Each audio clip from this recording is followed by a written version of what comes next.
AP రాజధాని అమరావతికి ఇంకా అడ్డంకులు సృష్టిస్తున్నదెవరు? రుణాలు ఇవ్వవద్దని ఫిర్యాదులు పంపుతున్నదెవరు? వాళ్లు ఎవరో తెలిస్తే ఆంధ్ర జనం తరిమి కొట్టడం ఖాయమా? ఏపీలో ఈ వివాదం ముదిరి ఘర్షణలకు దారితీయనుందా? వాళ్లెవరో తెలిసినా ప్రభుత్వం అందుకే బయట పెట్టడం లేదా?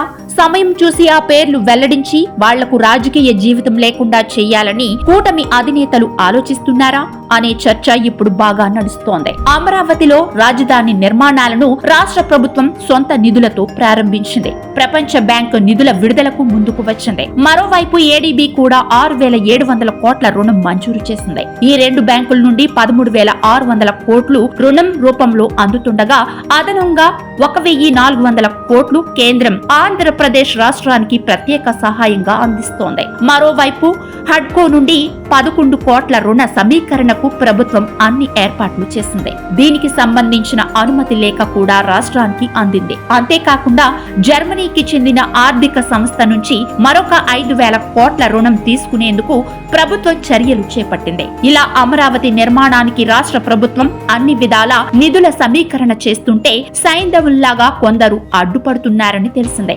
నిజానికి ప్రపంచ బ్యాంక్, ఏడీబీ రుణాలు గత డిసెంబర్ నెలలోనే ఆమోదం పొందాయి. ఆ క్రమంలో ఈ సంవత్సరం జనవరిలోనే బ్యాంకుల నుంచి మొదటి విడత నిధులు రావాల్సి ఉంది. అయితే అమరావతి రాజధానిగా పనికిరాదని, రుణం ఇవ్వవద్దంటూ కొందరు ఆ బ్యాంకులకు లేఖలు రాశారు. అమరావతిలో సాగు భూములే అధికంగా ఉన్నాయని, అందువల్ల ఇది రాజధానిగా పనికిరాదని ఫిర్యాదులు చేశారట. అక్కడ నిర్మాణాలు చేపడితే కూలిపోవడం ఖాయమని, ఆ తర్వాత ఇచ్చిన రుణం చెల్లించే పరిస్థితి ఉండదని ఫిర్యాదులో పేర్కొన్నారట.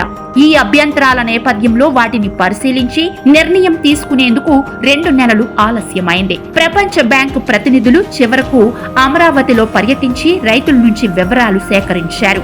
ఆ తర్వాత ప్రభుత్వంతో కూడా చర్చించారు. అసలు ఈ ఫిర్యాదులో పసలేదని ప్రపంచ బ్యాంకు ప్రతినిధులు తేల్చారు. ఈ నేపథ్యంలోనే నిధుల విడుదలలో తీవ్ర జాప్యం జరిగింది.